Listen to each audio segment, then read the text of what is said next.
Shalom, kasih tepuk tangan untuk Tuhan Yesus. Saudara, saya ingin menyampaikan di hari ke-365, yaitu satu tema untuk kita menjadi perenungan kita adalah berkali-kali Kau menolong. Saudara, ini adalah tema yang saya pilih untuk kita di malam 31 Desember 2024. Kita akan meninggalkan 2024 dan kita akan masuk tahun 2025 besok dengan tahun rahmat, anugerah, dan penyertaan Tuhan. Tapi saya mau ajak kita memahami tema ini, berkali-kali Kau menolong. Saudara, saya menganggap bahwa dalam 365 hari ini ada berkali-kali Tuhan tolong kita. Yang setuju katakan amin. Berkali-kali Tuhan menolong. Saudara, saya gambarkan hidup ini berkali-kali itu seperti setiap cerita dalam Alkitab. Berkali-kali itu begini maksudnya. Kadang-kadang kita seperti janda di Sarfat yang hampir mati karena kekurangan. Lalu Tuhan cukupi kebutuhan kita. Tapi ada waktu kita juga berkali-kali di hidup kita bagaikan perahu para murid yang dihampas oleh gelombang. Kita hampir mati di sana, tapi Tuhan menolong. Berkali-kali. Seperti Raja Daud berkata, sekalipun aku dalam lembah kekelaman, aku tidak takut bahaya sebab Tuhan. Jadi kalau kita lihat cerita-cerita itu gambaran hidup kita. Berkali-kali Tuhan tolong kita. Ingat waktu kita sakit dan hampir mati, Tuhan sembuhkan kita. Ingat waktu kita sudah tidak berdaya, Tuhan tolong kita. Berkali-kali Tuhan menolong kita. Ada pertanyaan, kalau yang namanya berkali-kali orang tolong kita, kira-kira kita biasa-biasa saja kah membalas orang yang selalu baik dengan kita? Berkali-kali Tuhan tolong, coba terjemahkan. Tapi coba kita baca dulu ayatnya, firman Tuhan. Saudara lihat Ulangan pasal 8 ayat yang kedua sampai 6, tapi saya tidak akan baca semua. Perhatikan ayat yang kedua. Ingatlah kepada seluruh perjalanan yang kau lakukan atas kehendak Tuhan Allahmu di padang gurun selama 40 tahun. Kita selama berapa? 365 hari. Dengan maksud merendahkan hatimu, mencobai engkau mengetahui apa yang ada dalam hatimu, yakni apakah engkau berpegang pada perintahnya atau tidak. Satu lagi ayat yang menjadi dasar kita. Lanjut pada ayat 15, saya suka dibilang begini. Dan yang memimpin engkau melalui padang gurun yang besar dan dahsyat itu dengan apa, saudara? Ular-ular ganas serta kalajengking dan tanah yang gersang yang tidak ada air. Dia yang membuat air keluar bagimu dari gunung yang keras atau gunung batu yang keras. Lalu ayat 16, dan yang di padang gurun, saya baca di sini, kalau di situ ayat 16, dan yang di padang gurun memberi engkau makan mana yang tidak dikenal oleh nenek moyangmu, supaya direndahkan hatimu dan dicobainya engkau hanya untuk berbuat baik kepadamu. Akhirnya 17, maka janganlah kau katakan dalam hatimu, kekuasaanku dan kekuatan tanganku lah yang membuat aku memperoleh kekayaan ini. Ayat 18, tapi haruslah engkau ingat kepada Tuhan Allahmu, sebab dialah yang memberikan kepadamu kekuatan untuk memperoleh kekayaan dengan maksud meneguhkan perjanjian yang diikrarkannya dengan sumpah kepada nenek moyangmu seperti sekarang ini. Perhatikan ini kalimat-kalimat. Pertama, saudara, hidup ini berulang-ulang kali Kau, dalam hal ini Tuhan, menolong kita. Pertama dia bilang gini, perjalanan di padang gurun selama 40 tahun. Kita 365 hari Tuhan menyertai. Dan herannya Tuhan bilang berkali-kali karena dia bilang gini. Pertama dia pimpin dalam padang gurun. Setiap kita pernah merasakan apa itu padang gurun. Penderitaan, persoalan, pergumulan, beban berat. Lalu dia gambarkan melewati pertolongan pertama lewat padang gurun. Lalu melewati kedua adalah ular-ular ganas dan kalajengking. Yang namanya ular itu gigit itu hanya ada dua, kalau bukan sakit mati. Bukankah kehidupan kita gambaran seperti itu? Disengat kalajengking. Mungkin tidak disengat langsung oleh binatang yang namanya kalajengking dan ular. Tapi bukankah kadang-kadang kita merasa sakit seperti kita digigit ular? Pada waktu orang bikin kita, pada waktu orang buah kita, kadang-kadang kita sakitnya ditampung. Ya, ada istilah bahwa lebih baik sakit gigi daripada sakit hati. Hati sakit itu tidak gampang, saudara. Ya, kalau jengking tinggi kasih obat selesai. Tapi banyak orang merendahkan kita, orang menghancurkan kita. Ini bagaikan di kita nular, tapi kita bisa keluar sebagai pemenang. Bukankah ini juga berkali-kali Tuhan tolong? Amin. Dia bilang kadang-kadang dia kasih keluar air dari tanah gersang, dari batu yang keras, yang tidak mungkin. Kan yang namanya air itu keluar harus dari tanah, bukan dari batu. Tapi ini juga gambaran, ini berkali-kali Tuhan tolong. Bahwa kadang-kadang ada titik kita rasa, aduh Tuhan, ini sudah tidak ada jalan keluar. Ini saya sudah angkat tangan, tiba-tiba ada berkat Tuhan yang Tuhan kasih, di mana kita rasa tidak mungkin di situ. Tapi Tuhan buat berulang-ulang kali, Tuhan tolong kita. Sekarang saya mau tanya, siapa yang tidak berulang-ulang kali Tuhan tolong? Saya mau tanya di sini. Kalau sampai ada itu, saya pikir saudara manusia aneh di dunia.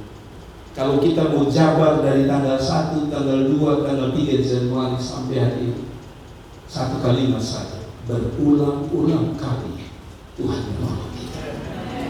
Pertanyaannya tadi, kalau orang sudah ulang-ulang kali tolong kita, kira-kira kita sampai kagak orang itu? Pertanyaan yang sama. Kalau Tuhan sudah berulang-ulang kali Tuhan tolong kita sampai 365 hari, apakah kita diam saja?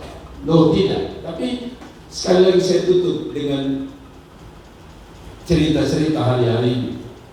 Ya, selalu saya bilang, periksalah tetanggamu, periksalah saudaramu, periksalah keluargamu.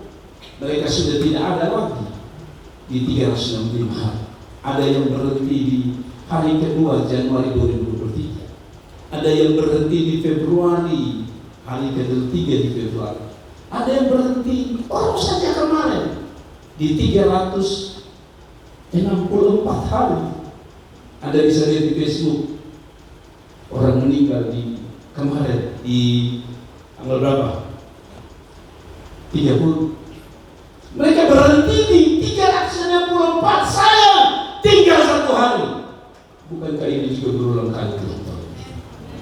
Saya tidak akan lama, tapi saya mau bawa saudara begini. Apa yang harus kita lakukan kalau kita sadar berulang-ulang kali Tuhan menolong kita? 3 hal saja yang saya mau sampaikan. 1, karena sudah berulang-ulang kali kita alami kebaikan Tuhan, maka berulang-ulang juga kita harus berterima kasih kepada Tuhan. Saya ulangi lagi, berulang-ulang kali kita mengalami kebaikan Tuhan, maka berulang-ulang kali juga kita harus bersyukur. Amin. Ada kok orang baik dengan kita hari pertama, hari kedua, hari ketiga, hari keempat. Kalau kita bilang saudara bisa kumpul 1 kali, nanti 30 hari baru saya ketemu dia. Terima kasih ya Tuhan yang pertama, hari kedua. Setiap kali kita terima kebaikan orang itu, biasanya harus kita bilang terima kasih. Besok dia buat lagi, kita tidak bilang gini, oh kemarin kita sudah terima kasih dia. Betul tidak? Setiap kali dia buat sesuatu yang baru, pasti kita ulangi lagi kata itu, terima kasih lagi. Hal yang sama. Kalau berulang-ulang kali Tuhan kasih untuk kita, maka berulang-ulang juga kita harus berterima kasih kepada Tuhan. Caranya bagaimana untuk berulang-ulang berterima kasih? Di sini saya tulis begini: berulang-ulang kali Dia menolong, maka balaslah Tuhan dengan berulang-ulang kali bersyukur, berulang-ulang kali berterima kasih, dan berulang-ulang kali untuk melakukan atau mengatakan Tuhan Yesus baik setiap hari, setiap detik, setiap jam, setiap bulan, setiap tahun, bahkan setiap detik dalam hidup kita. Amin. Apa yang saya maksud? Coba kita lihat ayat sebentar. Sorry. Pertama, bersyukur ulang-ulang, karena sederhana saja. Dia buat kita juga ulang-ulang baiknya itu. Kemudian Samuel mengambil sebuah batu dan mendirikannya di atas mezbah. Itu di antara Misbah dan Yesaya, dia menamanya Ebenezer. Katanya apa? Sampai di sini Tuhan menolong. Saudara, Ebenezer itu selalu saya bilang ada 3 waktu. Waktu kemarin, waktu masa lampau, waktu hari ini, dan waktu yang akan datang. Waktu kemarin kita sudah lihat 364 kali Tuhan tolong kita. Itu ya. Saya cerita mengenai pelayanan di Polri kemarin. Saya pikir-pikir ini melayani Tuhan saja, itu penuh risiko. Saya dengan tim kami pelayanan di sana. Lalu ketika dalam perjalanan itu saya pikir semua aman-aman, ya, karena mereka bilang begini, Pak Pendeta, jalannya bagus, nanti gampang, 3 jam sampai. Kenyataan 8 sampai 9 jam. Setelah dicek-cek, saudara-saudara, kami melewati jurang demi jurang. Bahkan mereka mengatakan itu istilah apa itu kemarin itu di puncak apa? Pelangi itu masih sampai itu. Ya, negeri di atas awan. Nah, bayangkan kalau negeri di atas awan, awan itu tinggi. Kalau negeri di atas awan, kira-kira kalau auto salah jalan, kira-kira Anda masih ada di negeri di atas awan atau Anda di awan-awan? Saya kasih tahu saudara kalau begini, waktu saya sampai itu di tempat yang saya dengar, kita lihat semua gunung kami lewat, tanjak turun, sampai ada nakal-nakalnya saya sedikit. Di setiap tikungan saya sengaja kencang, saya tidak raya, bisa saya bawa pelan-pelan, saya bawa pelan. Saya sedang mau berdiri, bisa saya begini. Kalau dia tahu, tapi akhirnya kita selamat. Satu saja berterima kasih ulang-ulang dengan Tuhan. Waktu saya sampai di sana sekarang, waktu tidur malam, saya tidak bisa tidur. Karena di samping melewati lumpur, jurang, saudara yang ikut pastor begini. Bapaknya tidak dikali, bapak ajak orang baru. Karena kiri kanan jurang, aduh saya sendiri sebagai sopir yang biasa akhirnya angkat tangan. Malam itu saya tidak tidur, saya bilang Tuhan, saya mau lewat mana? Lewat Kolbano juga. Ngeri karena saya punya mobil itu remnya ada persoalan, saya bilang Tuhan. Cipta begitu yang mereka bilang, tahu lalu ada tim datang di sini, mereka hampir mati. Saya dalam hati kenapa dia cerita ini lagi. Jadi malam itu saya tidur, saya bilang Tuhan, masih ada tanggal 31 Tuhan, saya mohon buat Tuhan. Sekarang saya mau pilih Kolbano atau kembali pulang, sama-sama mengerikan. Akhirnya saya ambil kesimpulan, sudah kita pakai sopir saya. Saya bilang sama, ada sopir di sini yang jago bawa mobil di sini, ada. Oh kakak ini, oke lu bawa sudah. Kita baru keluar dari gereja. Itu ada satu kondisi batu yang dia coba naik dengan gas tinggi. Pertama tidak naik, istri saya sudah bilang dakwah Yesus, pokoknya semua Yesus keluar. Sampai istri saya tidak mau duduk lagi. Saya bilang Tuhan, ini auto harus naik. Kedua, saudara, itu betul-betul dia banting luar biasa mobil itu. Dan saya pikir begini, Tuhan masih ada satu lagi Kolbano lagi. Tapi waktu sampai di depan saya bilang Tuhan, ini berulang kali Tuhan berdoa.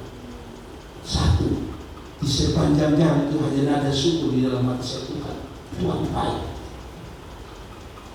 Amin. Bukankah ini gambaran perjalanan hidup kita? Sedetik, sejengkal saja sebenarnya kita sudah tidak ada hari ini. Tapi kalau kita ada, berterima kasihlah kepada Tuhan. Cara untuk berterima kasih kepada Tuhan bagaimana? Ulangan 8 ayat 11 sampai 14 menjelaskan begini. Hati-hatilah supaya engkau jangan engkau melupakan Tuhan. Cara berterima kasih adalah jangan lupa Tuhan. Karena berulang-ulang dia bikin sesuatu untuk hidup kita, maka pertama cara bersyukur adalah jangan lupa Tuhan. Allahmu dengan tidak berpegang pada perintah dan peraturan ketetapan yang disampaikan kepada pada hari ini, dan supaya apabila engkau sudah makan kenyang, ini kan pertolongan yang berulang-ulang, dan supaya dan apabila engkau sudah makan dan kenyang, mendirikan rumah-rumah yang baik serta mendiaminya. Pertolongan yang berulang lagi, ayat 13, ayat 12, dan supaya apabila engkau sudah makan kenyang, mendirikan rumah-rumah yang baik serta mendiaminya, 13, dan apabila lembu sapimu dan kambing dombamu bertambah banyak, dan emas serta perakmu bertambah banyak, lalu apa lagi? Dan segala yang ada padamu bertambah banyak. Pertolongan ulang-ulang ini. Jangan engkau tinggi hati. Yang kedua, cara untuk bisa bersyukur adalah teruslah rendah hati sama Tuhan. Jangan rasa bahwa semua ini kita bisa karena kita. Tapi ayat 14, jangan engkau tinggi hati sehingga engkau melupakan Tuhan Allahmu yang membawa engkau keluar dari tanah Mesir, dari rumah perbudakan.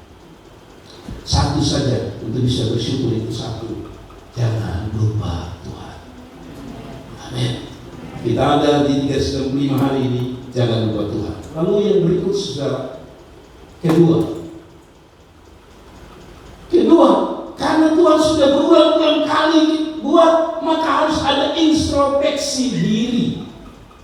Ada amin. Orang sudah buat ulang-ulang, Tuhan sudah buat ulang-ulang, maka poin kedua, introspeksi diri, periksa diri. Tuhan sebaik dengan kita, kira-kira selama ini kita baik dengan Tuhan atau tidak? Itu malam renungan 31 Desember itu. Yang namanya kalau Tuhan sudah ulang-ulang baik, ada pertanyaan. Coba kita renungkan malam ini, sore ini. Apakah kita juga berulang-ulang kali menyenangkan hati Tuhan? Orang yang mengalami berulang-ulang kali, pertama dia bersyukur, berterima kasih kepada Tuhan. Tapi yang kedua, dia akan berusaha untuk menyenangkan hati Tuhan. Ada kok orang yang bikin saudara buah hati senang, lalu saudara bikin dia marah, kecewa, sakit hati. Pasti secara manusia berdosa saja kita enggan untuk melakukan. Kalau yang namanya dia baik, kita akan berusaha kalau bisa kita jadi baik. Betul tidak? Kalau itu orang menyenangkan kita, biasanya naluri manusia kita juga mau menyenangkan. Maka poin kedua adalah, kalau rasa berulang-ulang kali Tuhan tolong, maka berulang-ulang kali lagi untuk menyenangkan hati Tuhan. Amin. Kalau Tuhan sudah berkali-kali menolong, balasannya adalah berulang-ulang kali menyenangkan hati Tuhan. Bukan berulang-ulang kali menyakiti, melukai, serta berulang kali mengecewakan Tuhan. Ini bahasa sederhana gitu. Kalau berulang-ulang kali Tuhan buat pertolongan demi pertolongan, karya demi karya, kasih demi kasih, setiap Tuhan, anugerah demi anugerah, jangan balas kebaikan Tuhan itu dengan menyakitinya, melukainya, mengecewakannya, tapi berulang-ulang menyenangkan hati Tuhan. Amin. Sebagai hari minggu dan begini, cara yang menyenangkan hati Tuhan sederhana. Mazmur 42 ayat 5-6 dan begini, inilah yang hendak kuingat sementara jiwaku gundah gulana, bagaimana aku berjalan maju ke dalam kepadatan manusia, mendahului mereka, melangkah ke rumah Allah dengan suara sorak-sorai dan nyanyian. Sebenarnya cara menyenangkan hati Tuhan itu sederhana. Jangan datang terlambat pada Tuhan. Ini dibilang di antara kepadatan manusia, saya mendahului mereka, melangkah mana? Ke rumah Allah. Tak usah pikir cara menyenangkan Tuhan, tidak susah. Belajar untuk datang pada Tuhan tepat waktu. Itu sudah cukup menyenangkan hati Tuhan. Ada amin. Tadi saya kirimkan video itu bukan saya buat, video saya dapat dari aparat kepolisian. Oh, nanti akan ada rekayasa jalan. Kemungkinan bukan sekarang ya, mungkin sebentar malam. Jam 12 saya tidak tahu. Tadi ada rekayasa jalan belum ya? Jadi saya karena takut, saya bilang sama beberapa orang, saya bilang datang jam apa. Nah, tadi Yulin saya keluar jam berapa, tadi sudah datang. Saya begini, karena saya takut ada kepadatan. Jadi kalau ada kepadatan, persis itu firman Tuhan bilang. Kalau ada kepadatan, kita dahulu. Jadi begini saudara, cara menyenangkan Tuhan itu, saudara datang lebih dahulu sebelum Tuhan datang. Oh, saya begini, kalau kebaktian kita jam 5, 5 datang gereja. Amin. Sebelum jam 5 datang. Kalau jam kebaktian jam 9.15, sebelum 9.15 kita datang pada Tuhan. Sudah cukup menyenangkan itu. Amin. Saya tanya saudara,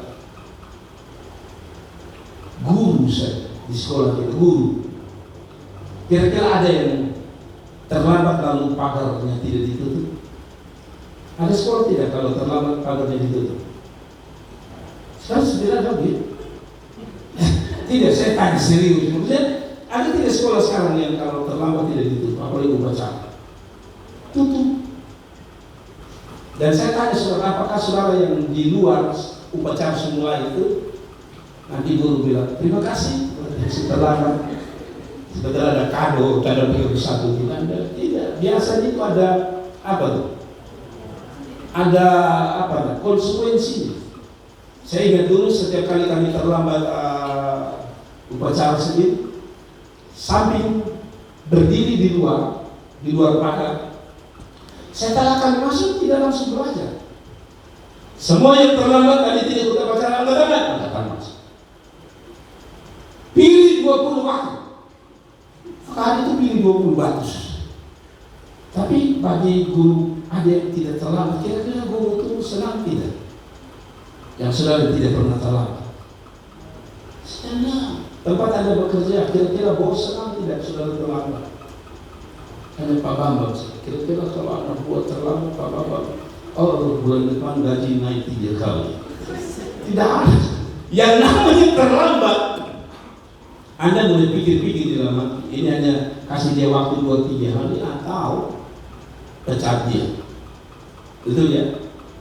Atau minimal tahan gaji.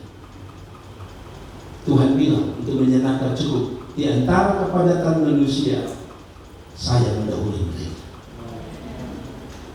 Tadi Ibu Linda, saya Bapak, kemarin saya sudah dahulu. Tanggal berapa kemarin itu saya kasih hadiah? Tanggal berapa ya? 24 ya. Itu ada keluarga yang datang lebih dahulu. Ini hari saya lupa menyediakan berkat. Tapi saya percaya surga kasih tepuk tangan dari Tuhan. Yang kedua, cara menyenangkan hati Tuhan itu seperti Tuhan omong di Petrus. Dia bilang gini, kata Yesus kepadanya untuk ketiga kalinya, Simon, anak Yohanes, apakah engkau mengasihi aku? Cara untuk kita menyenangkan Tuhan adalah sayang Tuhan, mengasihi Tuhan. Nah, cara mengasihi Tuhan boleh bagaimana? Maka sedih hati Petrus karena Yesus berkata untuk ketiga kalinya, apakah engkau mengasihi aku? Jadi saudara, kalau Tuhan begini, saudara, kenapa Petrus itu menangis? Karena Tuhan tanya, lu sayang beta kok. Dan yang membuat dia terpukul adalah Petrus sadar, yang tanya ini berulang-ulang, saya Petrus. Petrus itu kan sudah menyangka, harusnya Tuhan bilang, ada ayat Alkitab bilang, siapa menyangka aku? Kita dipilih kan? Aku juga akan menyangka dia kan? Tapi sampai Petrus menyangkal dia bilang, saya tidak menyangkal kamu. Petrus sadar ini orang ini baik dengan saya ini. Waktu dia tanya itu Petrus nangis. Petrus sadar ini orang terlalu sayang saya ulang-ulang. Kasih saya kesempatan ulang-ulang. Petrus itu paling banyak mengalami kebaikan Tuhan. Waktu Yesus jalan di atas air, yang namanya Yesus dia mau jalan di atas air kan, di atas udara kan bisa. Ini Petrus bilang, engkau kan Tuhan ya. Izinkan saya jalan di atas air. Petrus ini luar biasa. Ketika dia jalan di atas air, dia tenggelam. Tapi Tuhan angkat dia, Tuhan tolong. Hai, aku iman di mana? Tuhan tolong dia ulang-ulang. Sekarang Tuhan tanya dia, lu sayang beta? Lalu kata, maka sedih hati Petrus karena Yesus berkata untuk ketiga kali, apakah engkau mengasihi aku? Dan dia berkata kepada Tuhan, engkau tahu segala sesuatu, engkau tahu bahwa aku mengasihi engkau. Kata Yesus kepadanya, apa? Gembalakanlah domba-domba. Artinya apa? Cara untuk menyenangkan Tuhan kedua adalah melayani Tuhan. Cara untuk menyenangkan hati Tuhan adalah kedua, melayani Tuhan. Saudara-saudara, melayani tidak semua harus di atas mimbar. Bayangkan kalau kita semua di atas mimbar. Siapa yang berdiri di situ? Tidak akan ada yang bilang, "Tapi boleh kita bantu berdiri." Sudah berdiri semua di sini. Ada apa? Cara kita melayani itu banyak, saudara. Ada yang melayani sebagai singer, song leader, penerima tamu, pemain musik. Ya, ada juga bisa melayani dengan banyak hal, dengan doa saudara, dengan daya saudara, undang orang datang pada Tuhan. Itu cara kita melayani Tuhan. Tapi yang kedua adalah melayani Tuhan. Amin. Jadi begini saudara, harusnya Tuhan berulang-ulang kali baik kita, maka berulang-ulang kali tidak bosan-bosan juga melayani Tuhan. Kadang-kadang kita ini mengalami berulang-ulang kali kebaikan Tuhan, tapi melayani Tuhan berulang-ulang, kadang-kadang kita ada di titik di mana kita berhenti sebentar. Mungkin karena jenuh, mungkin karena bosan. Tapi coba bayangkan, Tuhan kali berulang-ulang kali kalau kita lalu Tuhan bilang, hari itu sudah bilang, "Tuhan tolong satu kali lagi Tuhan. Beta tahu Tuhan pernah tolong, ini hari juga Tuhan tolong." Kalau Tuhan bilang, malas, beta bosan. Kadang-kadang kita bikin dengan Tuhan berulang kali dia buat, Tuhan tidak bosan tolong kita. Iya. Kadang-kadang kita bosan ibadah, bosan melayani. Padahal berulang-ulang kali dia tolong kita, dia tidak pernah bosan. Saya paling jengkel kalau orang itu tidak stabil dalam melayani Tuhan. Napas ini stabil tidak sekarang kita lagi. Stabil tidak? Stabil. Kenapa engkau melayani tidak stabil? Selalu saya bilang, coba lu tarik nafas. Stabil. Tapi Tuhan bilang, pasti dia tidak stabil sedikit saja. Maka malam itu saudara-saudara tidak bisa tidur karena nafas tidak stabil. Berulang-ulang kali Tuhan kasih ingat saudara. Maka berulang-ulang kali tanpa rasa bosan sekalipun untuk beribadah dan melayani Tuhan. Kasih tepuk tangan gitu. Kita ini mau berulang kali Tuhan tolong sekali lagi tanpa Tuhan rasa bosan. Tapi kita cepat sekali bosan dengan Tuhan. Tuhan ampuni kita. Malam tidak usah koreksi baik. Apakah saudara dan saya masih jenuh? Atau saudara dan saya tidak, harusnya tidak jenuh, tapi makin membara untuk Tuhan. Amin. Yang terakhir, kalau yang namanya orang sudah berulang-ulang kali menolong, pertama kita harus berterima kasih juga berulang-ulang. Kedua, menyenangkan dia berulang-ulang, dan bukan menyakiti dia berulang-ulang. Di masa sekarang, tetapi yang terakhir, kalau dia sudah tolong kita berulang-ulang, berarti ada satu pengalaman. Ini orang ini sudah benar-benar ada apa? Saya tahu dia yang bisa. Maka kesimpulan terakhir di malam 31 ini adalah sadar bahwa dia berulang kali terbukti menolong kita. Maka yang terakhir, berulang-ulanglah kali selalu mengandalkan Tuhan.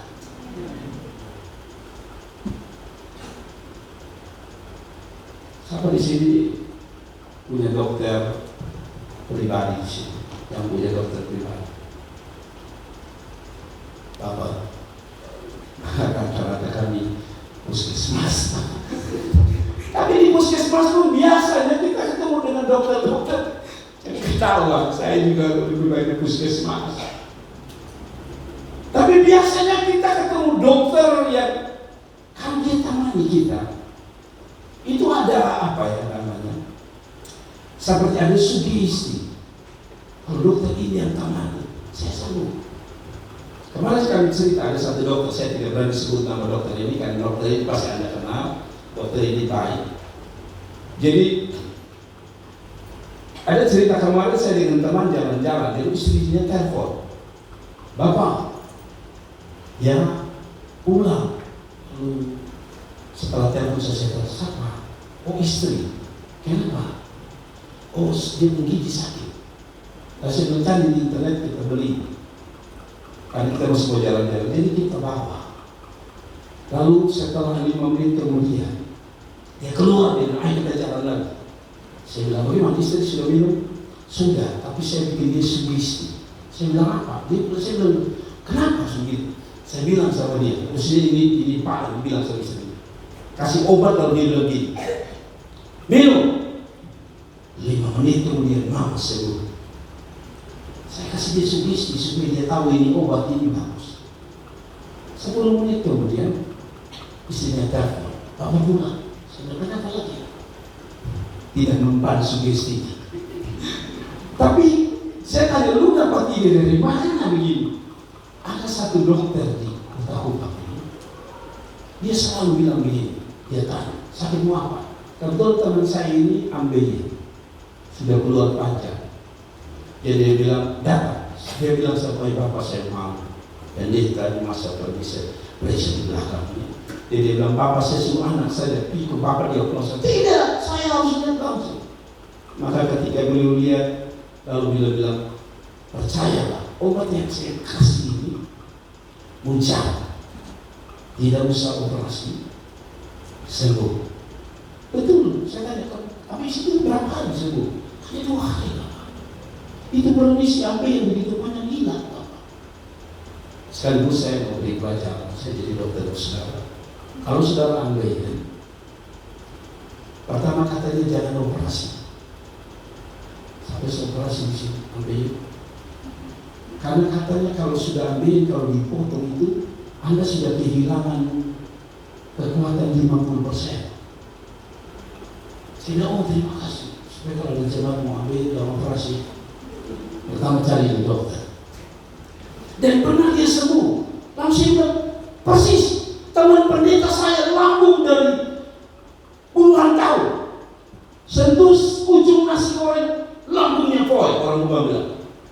Minum teh, lambungnya foy. Lalu dia bilang, saya pergi ke dokter ini. Dokter ini bilang, tenang, saya kasih obat. Bapak sembuh, dan itu sembuh juga. Waktu ipar saya sakit, saya mau pergi ke dokter, hanya saya takut.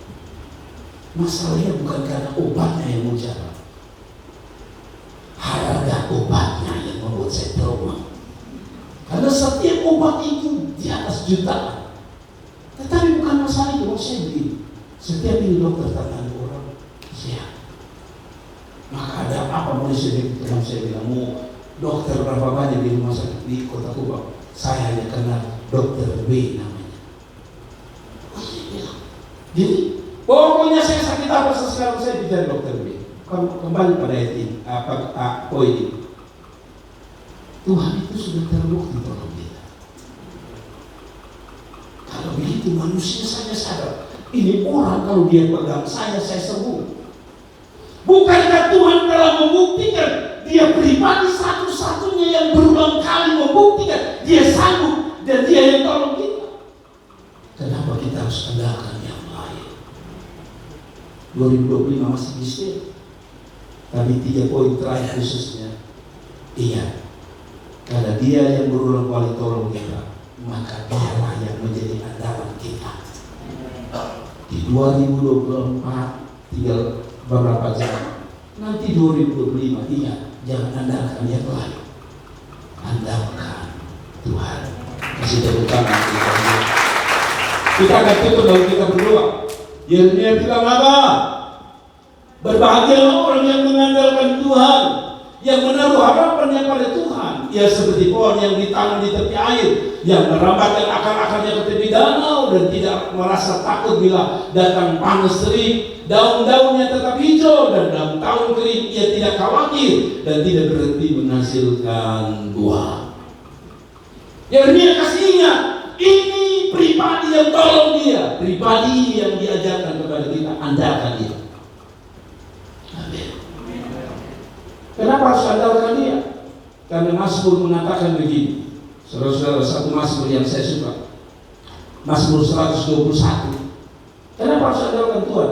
Tadi saya bilang, karena 365 hari kita kenal yang tolong kita, ini aja ini dia. Tuhan Yesus. Kalau dia saja, andalkan dia. Nyanyian Sarah, aku melayangkan mataku ke gunung-gunung, dari mana akan datang pertolonganmu ialah dari Tuhan yang menjadi langit dan bumi. Penulis ini mau bilang begini, beta ini berulang-ulang kali cari pertolongan di lain, tapi rasanya tidak ada kecuali Tuhan yang kita sembah, yang disebut dengan nama Yesus ini, yang pernah menolong dan terbukti menolong. Karena itu saudara, jangan pakai kekuatan saudara, andalkan Tuhan. Bedanya Tuhan memberkati. 3 hal yang saya mau cepat saja. Kalau berulang-ulang kali Tuhan tolong, berterima kasihlah Tuhan berulang-ulang. Cara berterima kasih adalah setia kepada Tuhan, beribadah kepada Tuhan, cintai Dia. Dan cara menyenangkan hati Tuhan adalah jangan terlambat datang cari Tuhan, karena Tuhan tidak pernah terlambat tolong kita. Dan yang terakhir, karena Dia sudah terbukti berulang-ulang, jangan cari orang lain lagi. Andalkan sepenuhnya Tuhan Allahmu yang hidup. Tuhan berkati, mari kita bangkit berdiri dan